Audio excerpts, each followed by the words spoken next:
नमस्कार भाइयों, स्वागत है आप सभी का हमारे यूट्यूब चैनल पे।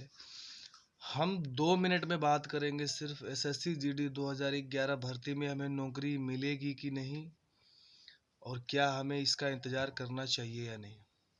सबसे पहले आपको बोल दूं, जिस तरह की धांधली, जिस तरह की दलाली, जिस तरह के घुसपैठिए लगे हुए हैं हमारे भर्ती में, और हमारे वो भाई ही हैं, इस भर्ती से संबंधित है तो भाई ही हैं, और जिस तरह से वो इस धरती को चाट रहे हैं और बच्चों के पैसे लूट रहे हैं, तो उससे नहीं मिलने वाला।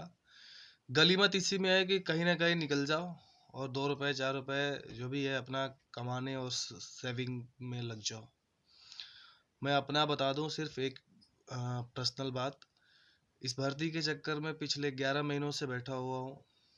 दिल्ली में था, 20-22 हज़ार रुपए की सैलरी थी, और सब कुछ गवा के ख़त्म करके यहाँ बैठा हूँ। नौकरी भी अब शायद वो मुझे मिलेगी नहीं। दूसरी नौकरी के लिए कितनी मेहनत करनी पड़ेगी वो आप जानते हो। तो सेकंड थिंग, अब मिलेगी तो कैसे मिलेगी। पहली बात कि जिन भाइयों ने पैसे दिए हैं जिन जिन दलालों को, तो गलती आप लोगों की है। क्या आप गधे थे और मूर्ख थे? दूसरे ने अगर, एक वकील एक लॉयर आपको पकड़ा दिया, आपका हाथ पकड़ के उसके पास ले गया, तो पैसे अब फिर आपको देने चाहिए थे, ना कि उसको। तो आपने पैसे दे के दलाली को बढ़ावा किया। इस भर्ती में ज़्यादा टाइम स्पेंड जो है कि हुआ या हो रहा है। तो नौकरी मिलेगी उसका सबसे सरल तरीका क्या है कि जिन लोगों ने अशोक खरे, नरेंद्र राणा के पास में पैसे दिए हैं, रिट लगाई हैं, तो भाई पैरवी कर लो। पैरवी कर लो तो नौकरी मिलेगी, वरना मैं अभी भी कह रहा हूँ, बार बार कह रहा हूँ, निकल लो घर से। काफ़ी टाइम हो गया। माँ बाप को झूठे आश्वासन में मत बधाओ, और गांव में रह के जानते ही हो। तो बस यही कहूँगा कि अगर नौकरी पानी है तो ये चीज़ें कर लो, अदरवाइज़ तो कुछ नहीं होने वाला।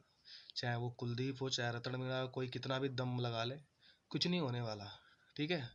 सरकार क्या है हमारे देश की, बहुत अच्छी तरह से, बहुत करीब से जानता हूँ मैं। ठीक है।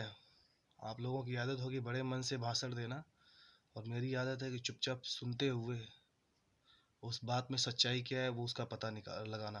तो सरकार हमारे देश की, चाहे कोई भी सरकार हो, कैसी है वो मुझे बहुत अच्छी तरह से मालूम है।